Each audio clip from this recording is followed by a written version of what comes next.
Bismillahirrahmanirrahim. Assalamualaikum warahmatullahi wabarakatuh. Apa kabar teman-teman semua? Semoga kita semua selalu dalam perlindungan Allah Subhanahu wa taala dan juga semoga kita terlindung dari penularan pandemi COVID-19. Ya. Baiklah. Sebelumnya perkenalkan, nama saya Nova Melinda. Saya kuliah di UIN Wali Songo Semarang, jurusan Pengembangan Masyarakat Islam. Kali ini saya akan mempresentasikan strategi dakwah dinasti Bani Umayyah sebagai pemenuhan dari tugas akhir semester mata kuliah sejarah dakwah. Langsung saja. Ya.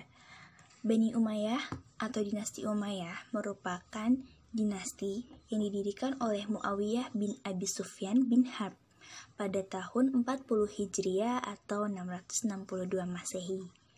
Kemajuan yang dicapai oleh dinasti ini dimulai dari masa Khalifah ke-7 Sulaiman bin Abdul Malik sampai pada masa Umar bin Abdul Aziz. Dinasti ini berakhir pada tahun 132 Hijriah atau 750 Masehi.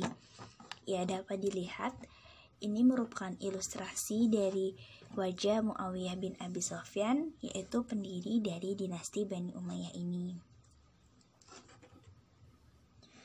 Ya, selanjutnya kita masuk ke strategi dakwahnya dari Bani Umayyah. Strategi dakwah Bani Umayyah itu menurut sumber yang saya dapatkan itu ada 3. Yang pertama, memperluas wilayah dakwah. Yang kedua, pengembangan dan pembinaan ilmu. Lalu yang ketiga, pengumpulan, penulisan, peletakan dasar-dasar hadis. Nah, ini adalah strategi Bani Umayyah yang pertama, yaitu perluasan wilayah dakwah. Nah, perluasan wilayah dakwahnya itu meliputi wilayah kawasan Asia Kecil dan negeri Romawi, kawasan Afrika Utara dan Andalusia, lalu kawasan Sind dan negeri di seberang sungai, yang terakhir sampai ke negeri Cina. Nah, berikut adalah yang berwarna merah dan juga sedikit berwarna merah muda ini merupakan wilayah kekuasaan dari Bani Umayyah. Yang selanjutnya, pengembangan dan pembinaan ilmu. Nah, pada masa dinasti Bani Umayyah ini, strategi dakwah yang dilakukan selanjutnya adalah pengembangan pembinaan ilmu. Ilmu-ilmu pengetahuan yang dikembangkan dan dibina diantaranya adalah ilmu qiraah, hadis, tarikh, fikih, nahwu, dan geografi. Nah, pada masa dinasti Bani Umayyah ini, Damaskus dijadikan pusat pengembangan ilmu pengetahuan. Nah, disinilah Damaskus berada.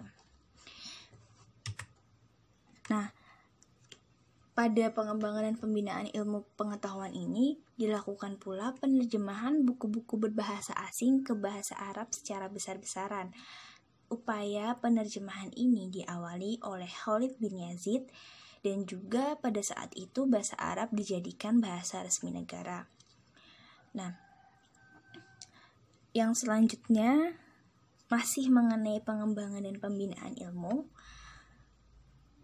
Pengembangan dan pembinaan ilmu ini ditandai dengan pengembangan kesenian dan juga arsitektur. Nah, dari sini dimulailah dakwah melalui sekolah bersistem lokal atau kelas. Lalu ada juga penyebaran ulama sebagai dai di berbagai pelosok negeri sehingga pelajaran dan juga pengajaran mengenai syariat-syariat Islam itu sampai ke pelosok-pelosok negeri dan juga ditugaskan melakukan penyeleksian hadis-hadis dan juga membersihkan tafsir-tafsir yang menyeleweng. Jadi pada saat itu dilakukan pula pembersihan hadis-hadis yang tidak sesuai dan juga tafsir-tafsir yang berbeda dari pandangan Islam. Lalu berkaitan dengan strategi dakwah yang sebelumnya, maka strategi dakwah yang ketiga ini adalah pengumpulan, penulisan, peletakan dasar-dasar hadis.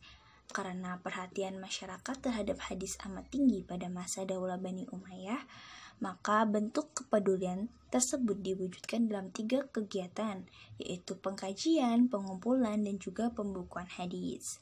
Nah, hadis telah dihimpun dan ditulis secara resmi di bawah perintah Khalifah Umar bin Abdul Aziz, di mana pada saat itu pemerintahan Bani Umayyah sedang mencapai puncak kejayaan. Nah, berikut merupakan ilustrasi atau gambaran dari Umar bin Abdul Aziz.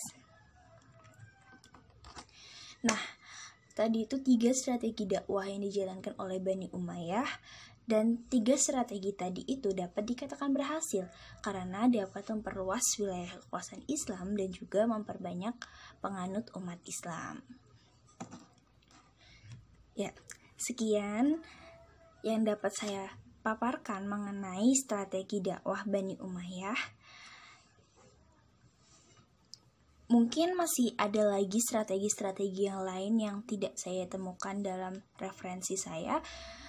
Maka apabila ada strategi lain yang kalian ketahui, maka sangat diperkenankan untuk meninggalkan komen di bawah. Dan juga jangan lupa untuk like video ini dan share ke teman-teman kamu. Oke, ya. Sekian dari saya, kurang lebihnya mohon maaf. Wassalamualaikum warahmatullahi wabarakatuh.